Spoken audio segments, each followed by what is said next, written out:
car. Now, at the back of this 4-car run, we can see Berger.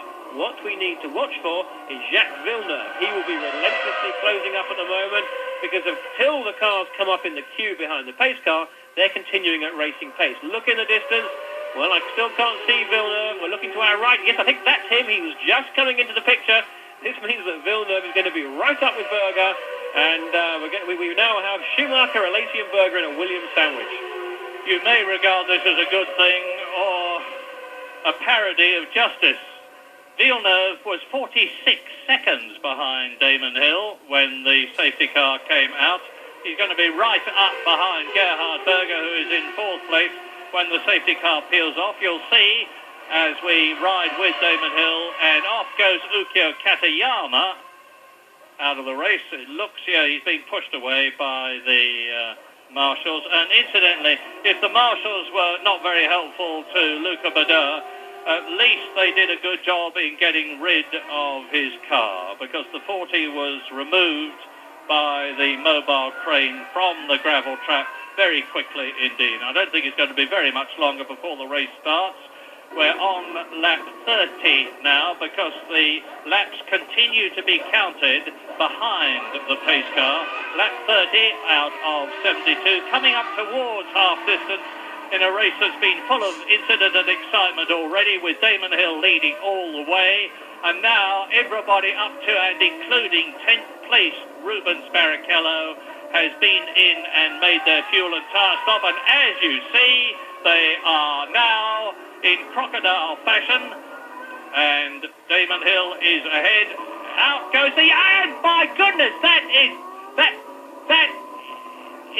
I can't see whether it's a Ligier or whether a 40. They both have the same sponsor basically. Oh, it's a Ligier, and it's Pedro Diniz. Pedro Diniz, his car burst into flames. Another task for the marshals, which they seem to be coping with well. Here's a replay now. Let's see if we can see what happened. There is the Ligier. The engine blows. That's the Mugen Honda engine. Erupts behind him. A fuel line has broken, obviously, and that colossal sheet of flame. My goodness, Pedro Diniz was jolly lucky to get out of that. Remember the first fire that we had at Hockenheim 2 years ago when Jos Verstappen got caught in the flames in his Benetton. Well, Pedro Diniz out of the car, and we now wait for the race to restart, and I think this is going to delay it a bit, inevitably. Well, thank goodness for that. What a terrifying incident there. Pedro Diniz will be very, very grateful for all of the safety precautions that are around, particularly with his equipment.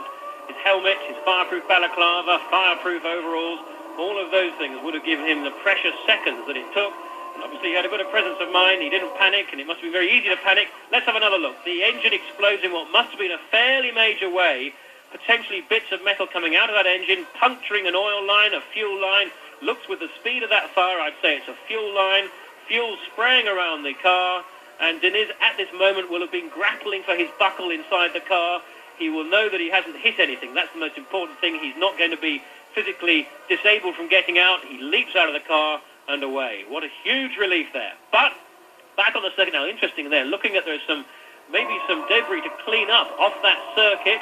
We saw some burning fuel on the track itself. We don't know what they're doing about it at the moment, or indeed if anything needs to be done. But the drivers are going to be having to keep, as we can see now, exactly, they're waving around, of course, keeping the heat into those tyres. The engines will be cooling off. It's very important to have everything poised, ready to go.